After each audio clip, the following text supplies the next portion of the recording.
To conclude our session, we turn to Spain, where an innovative collaboration between RTVE and the University of Zaragoza explores how artificial intelligence can bridge what is often called, you have the clicker? Yeah. Often called the semantic gap in audiovisual archives. So the project tackles the challenge of retrieving information from video-only film collections, particularly RTV's historic film news archive, using AI models, and you will tell us about all this. We will hear from Virginia Bazán-Gil, our president at FIAT and also head of archives at RTVE, and Professor Eduardo Lleida from the University of Zaragoza about this proof of concept and what it reveals about the future of intelligent archive search and retrieval. Please join me in welcoming them. The floor is yours. Thank you. Good morning, everyone. Okay. Thank you for choosing us over our colleagues presenting at Cavalli. I hope you won't be disappointed at the end of the session. Yeah, we are delighted to be here with you today. Some of you might know the RTV archive. We are the main public broadcaster in Spain. RTV started broadcasting the TVE, the television channel started broadcasting back in 1956 as the radio station started broadcasting back in 1938 during the Spanish Civil War. We preserved a huge audiovisual archive, 1.45 million hours of audio and 1.4 million hours of video. To give you just an idea of how relevant this archive is for RTV production, I will just mention that we are monthly reusing 3,000 hours of video and 1,000 hours of audio across news, documentaries, and other digital formats. Well, that's fine, no worries. For many of you as well, our partnership agreement with the University of Zaragoza is well known. We have been presenting on different projects together. I spoke about this at other FIAT IFTA events. This RTV University of Zaragoza chair was established in 2017, and it's a bridge between the public broadcaster and the university to explore how artificial intelligence enhances cataloging, archiving, and content reuse. It works as a lab. We work together with our colleagues to test technology, to learn about technology, and to had amazing discussions about the future. We also enjoy each other company. So every year we organize a training summer course in Aragon, in Jaca, which is an amazing city. You are in the Pyrenees, nice weather. You are welcome to join us next year. And this picture is from our last training session with almost 25 archivists from Spain. Discussing about artificial intelligence. It was an amazing session. In parallel, at RTVE, we have a clear strategy on artificial intelligence. Our strategy is based on automation. We use artificial intelligence in production to improve our cataloging process. We are absolutely transparent because we inform from the beginning. We train our teams, and they are all very aware of how we are using artificial intelligence, its limitations, but also what can we do with it. So this AI strategy is going quite well. Last September, we awarded our third AI tender. My colleagues are here somewhere. I can see Roberto. So yes, we awarded this third project back in September. And as I mentioned, this is in our production workflow. Our colleagues every day retrieve, select, and start the AI cataloging process. We analyze audio, video, or just audio and video, but today we are talking about something else. We are talking about a proof of concept that we are developing with the University of Zaragoza. That means that we always want more. So this is already in production, but we want to learn about how AI is developing. And we decided to use our film collection. Why? Because we have the same problem that RAI. We are also a nascent broadcaster here in Europe, and although our archive, video archive is fully digitized, the film archive, it is not digitized yet. So we decided to ask our colleagues at the University of Zaragoza to help us exploring our news film collection without sound to make them more searchable.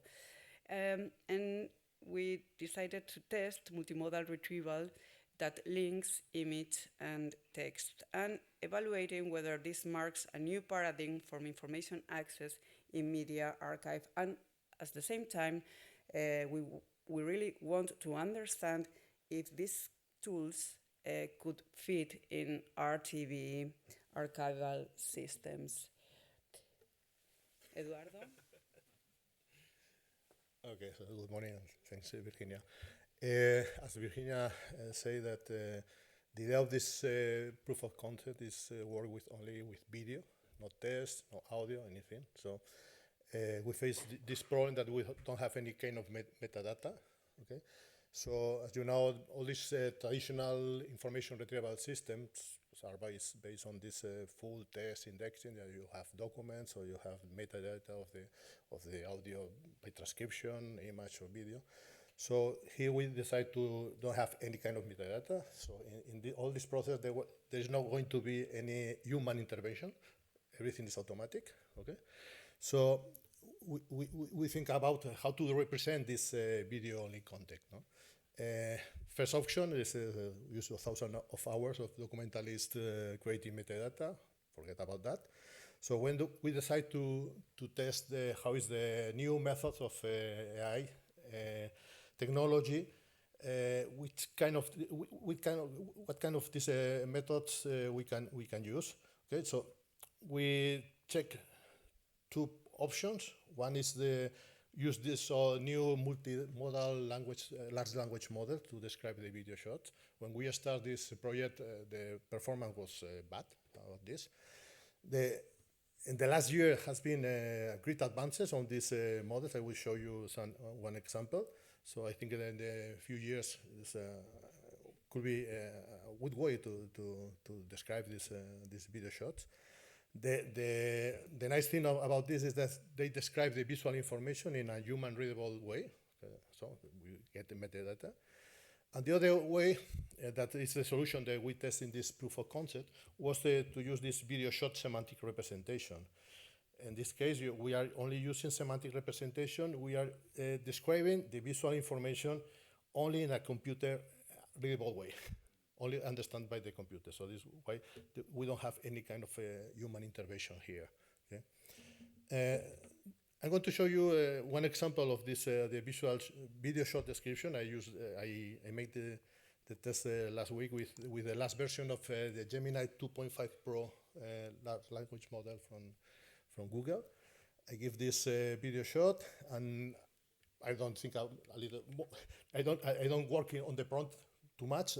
I say give a formal description of the video to store as metadata, try to guess characters, places, dates, and any information useful for information retrieval, and give this solution. completely wrong. This hallucination. Okay, so nothing. But I give some context now. I modify the prompt and say just that this, you have to know that this was recorded in Spain. And I give this, 100% correct. Amazing. Dates, historical context, the key person, everything is fine. 100%. It's amazing. So think about that to use it. If you use the historical context, everything. So this is now. This is fine. Our solution. So we plan to test this idea of the multimodal semantic space, make this semantic representation. So you can think that this multimodal semantic space is like a map of meaning, okay, that you can understand and organize all the information, yes, the audio, video, images, text, all in one map, in one place. So the goal is just to understand these relationships between these different type of information. In our case, it's text, because we can query the database with text and understand this text and the video. No? So to do that, we use this idea of the transforming everything to a computer language, which is this embeddings. So the embeddings, you can think that is a coordinate of this video or the text in this meaning map. So the embedding try to capture the semantic of the information of the video or the text. Okay, so this is more or less the idea. We will have a video. This is we can have also text for the query. We will have we call the video encoders. The video encoders take the video and give this embedding, this coordinates on this multimodal semantic space. The text encoder takes the text and gives you the embedding. And the idea is that if they are related semantically, the points, this coordinate will be close together. Okay, so this is the main idea of this process. So it's nice if you can train that. There's a problem with this, okay? And the problem is that you need to align the textual and the image or video semantic space, okay? And this is not easy because, as you know, a picture is worth 1,000 words. So the image contains a vast information, a vast amount of information. There are hundreds of thousands of sentences that can describe the same image. Okay, so you need to align that. And this is one of the problems that you have when retrieval information with this kind of approach. Okay, that you will get always videos that are related with this sentence that you write, but maybe it's not what you want. Okay, everything always is semantically related. So how is the video represented in this multimodal semantic space? So first we make a video analysis. We go from this video to the embeddings. In our case, we have made a downsample of 2 to 3 frames per second. Then we compute the embeddings. In this proof of concept, we use this model clip with this visual transformer with 14 layers. So the input is the video, and the output is this embeddings that are with this size of the number of coordinates of the vector is 768 dimensions. Okay, so for each frame we have for this embedding, and then now we make a semantic analysis. Okay, so we go from the embeddings to what we call the semantic shots. So we took this frame embeddings. We make first a coarse grouping using a kind of a clustering process with a model using the density of the points. So we find cluster in this semantic space. We call these semantic classes for the whole video. Okay, so then we take these semantic classes and we call a clusterization. So we distribute the semantic classes in the timeline. This is what we call the semantic scenes, and then we make a fine grouping inside these semantic scenes to define the semantic shots, and we represent the semantic shot with these embeddings. Okay, so to make this representation, we use this mean average of these the embeddings inside the semantic shots. So at the end of this process, we have this coordinate, these vectors, okay, for each semantic shot. And we save this vector in a vector database. We are using this quadrant vector database. Okay? This is the semantic hierarchy that we are using. Okay, so from the semantic class, we then have the semantic strings. For each semantic string, we have semantic shots. In the semantic shot, we have the shots, the embedding shots by this mean pooling. This is an example of this grouping. This is from one video where we found that there are 16 clusters. These are two-dimensional representation of the high-dimensional embeddings, where each cluster represents different scenes of this video. Okay, so they are the semantic classes, and this is the class realization. We get this in this case 23 scenes and 28 shots. So this the whole video is represented with 28 embeddings. Okay, where we will make the search. To test this, we define more or less a small database. Okay, we define two phases to test the system. First, we use these 364 videos with this total duration of 27 hours. It was around 80,000 shots. Okay, then we make some decision with the results of that, and then we decide to start the phase 2 with more videos with 34 hours, and at the end of the whole database that we are using has this 46,000 shots. Okay, so the video are mainly from the 60s news archive, filmed in 16 millimeters black and white. Okay, and so it took to create all the database of these 62 hours around only 3 hours without any kind of optimization, so it can be faster to get it. Okay, so at the end, this is all in this vector database, and now we are searching. So the idea is to search by meaning. Okay, so what I say that the idea is that these embeddings representing semantic pieces of information must be close together. So the idea is to look in this space. You make the query, we get the embedding of the query, we go to this map of meaning and search for the points around this, and we retrieve this.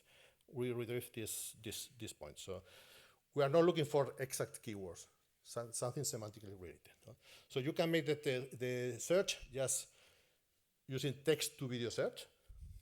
What was the main issue at the beginning? So we retrieve semantic shots based on the text query, but you can make also image to video search.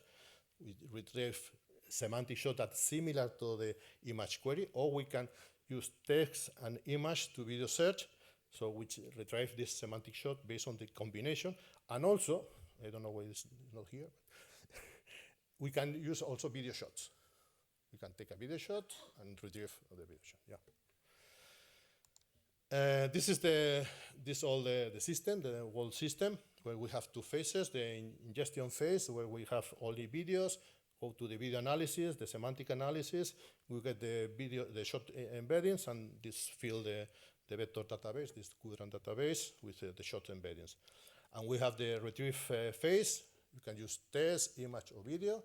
Okay, you make the query, we get the embeddings, just for the image or for the test, and then we make this shot search.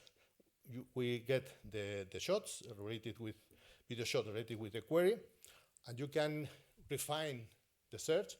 You can select one of these video shots and use the embedding of the video shot to make another query. Just focus it in this one. This is what we call the relevant feedback. Okay. This is an example of a query where we are looking for workers digging trench for the later introduction of the trunk, and that's what we get. We get this video shot that related with the query. Okay, almost all that we get here. related, semantically related with the query. The query we make it in Spanish, but we translate automatically to English because this model works better in English. Again, you can select one of these outputs and then make this relevant feedback search, and then we get other new more, just related with this one. Okay.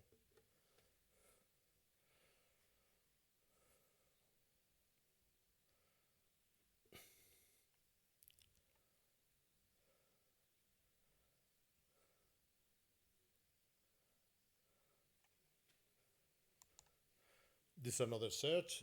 We are looking for women working in a telephone switchboard. And you can see all the videos that we get here are related with the search. Women working in a switchboard, telephone switchboard. Okay. Or this was the previous minister, Fraga Ibarni, in a suite on Palomares Beach, and we get two of them that were ready with that. So the model knows this minister, okay? We get something that is related. It's a beach or someone with a swimming suite or something.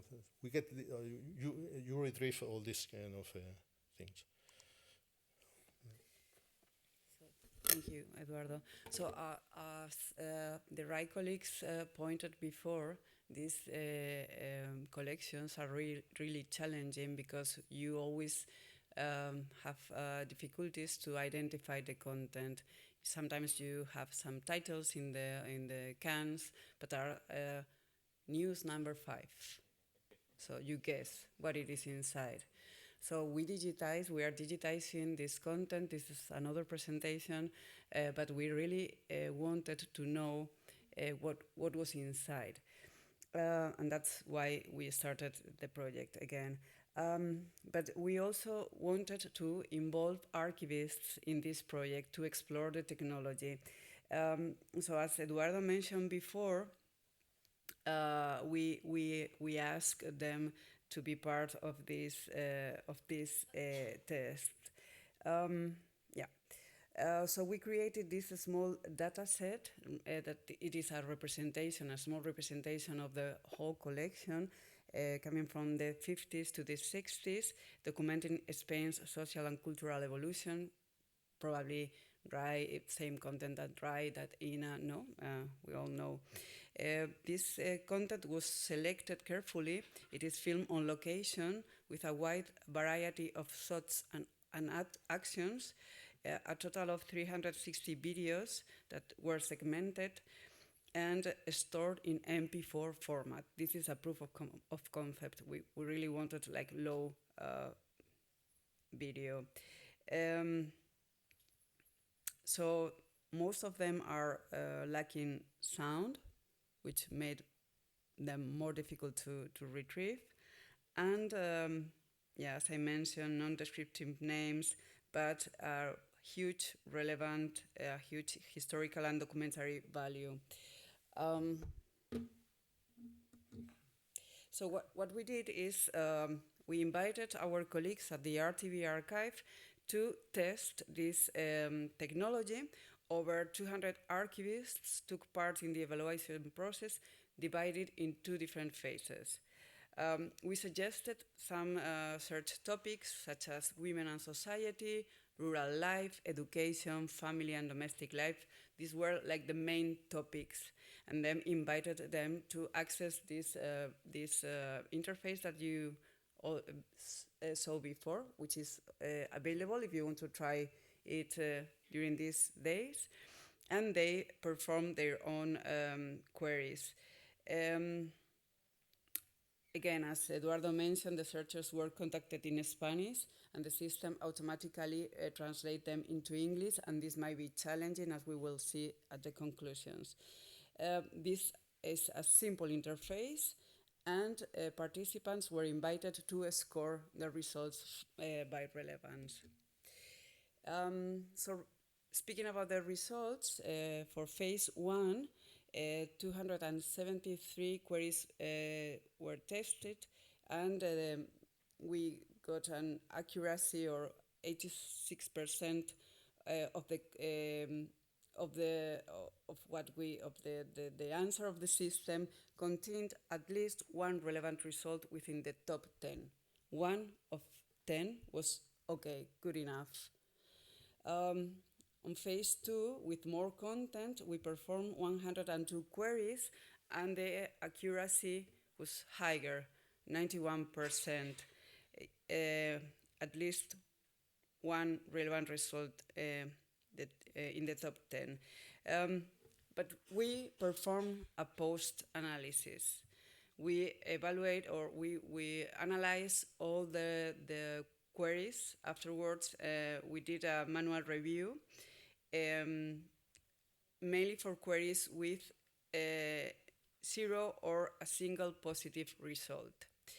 And we rerun this query through the interface to validate system performance and refine search behavior.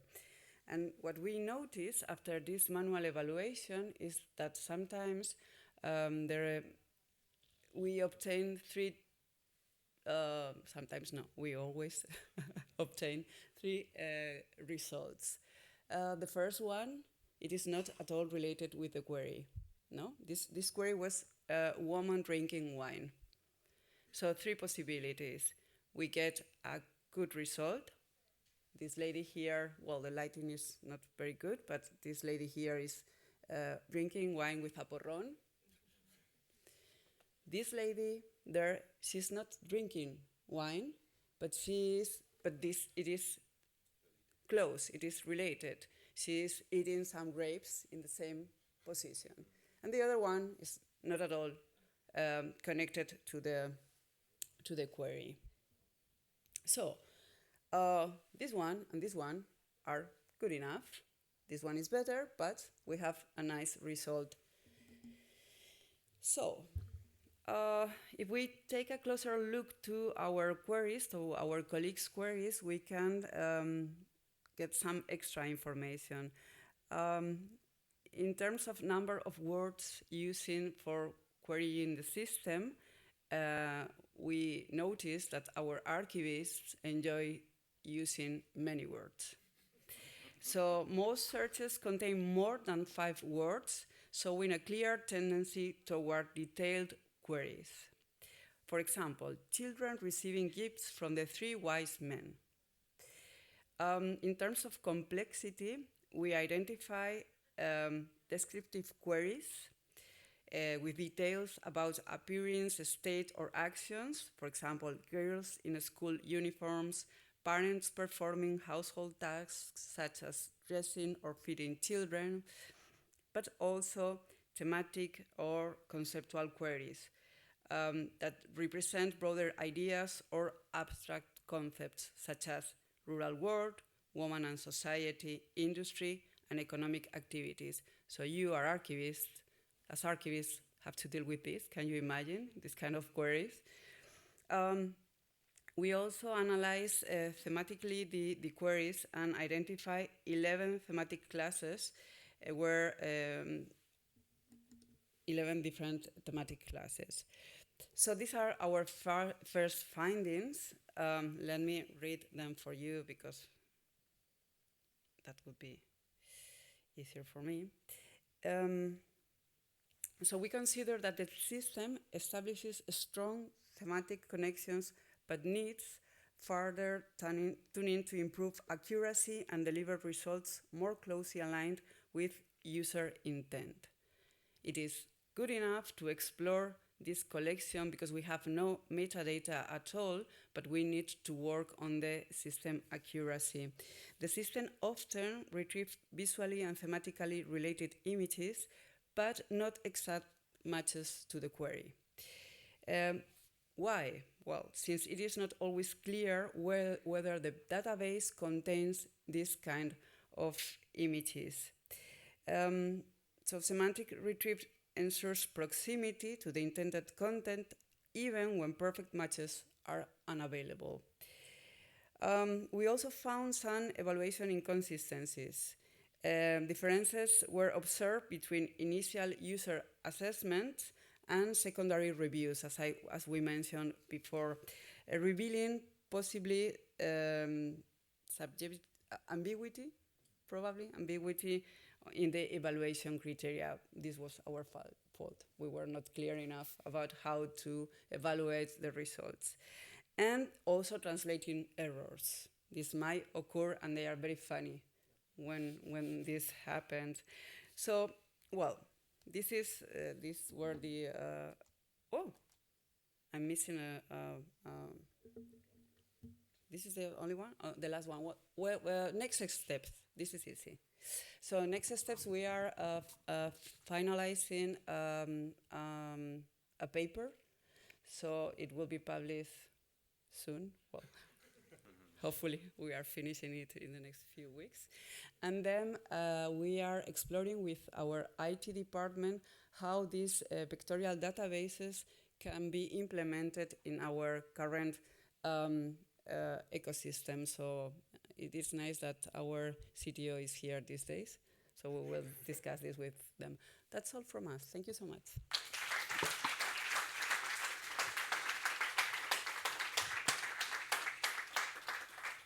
Thank you very much for a very interesting presentation. Do we have questions for our speakers? I'm guessing there should be questions. Yes.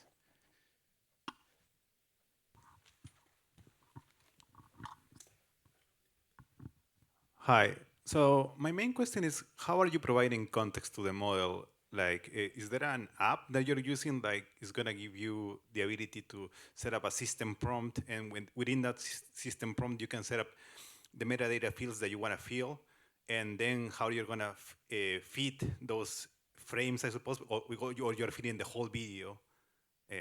That wasn't clear to me. No, in this case, there is no any kind of, the prompt is the query, just the query.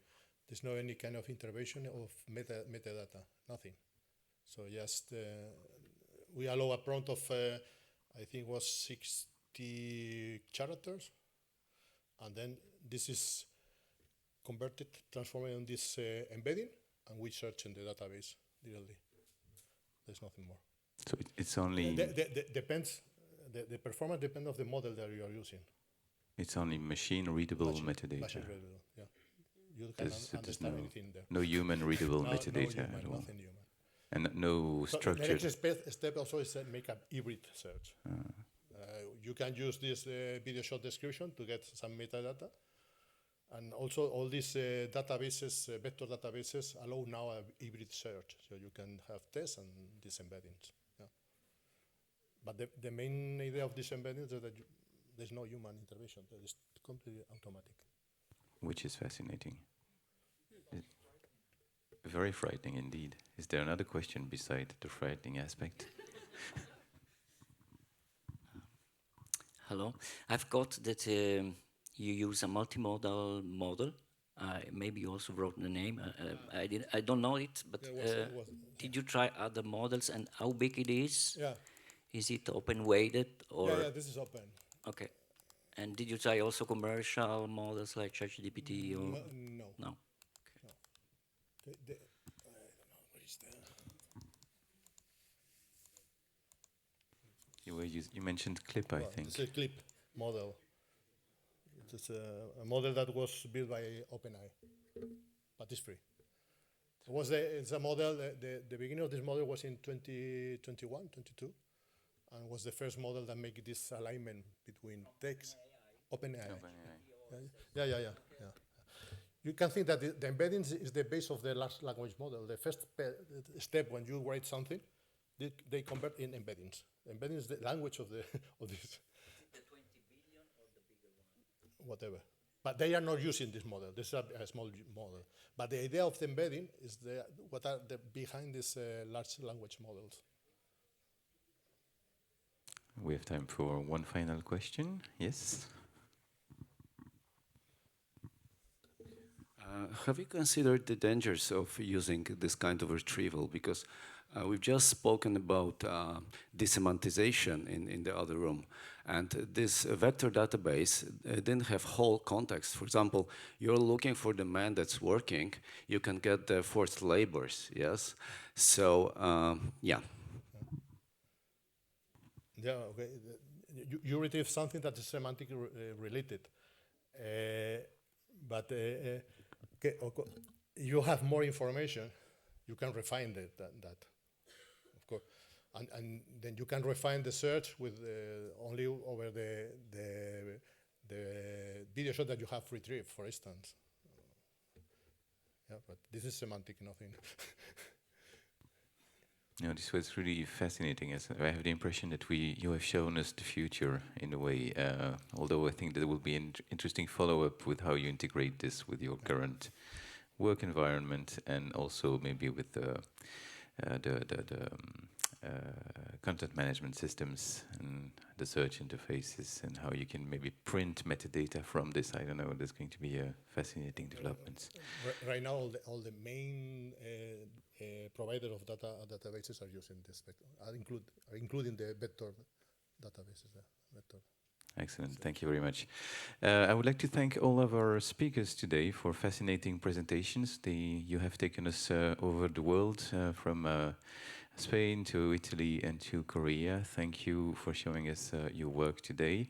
Thank you to the audience for your interest and participation. I would also like to make a big thank you to the technical team working behind the scenes to make this work, because they do an excellent job. So thank you, guys.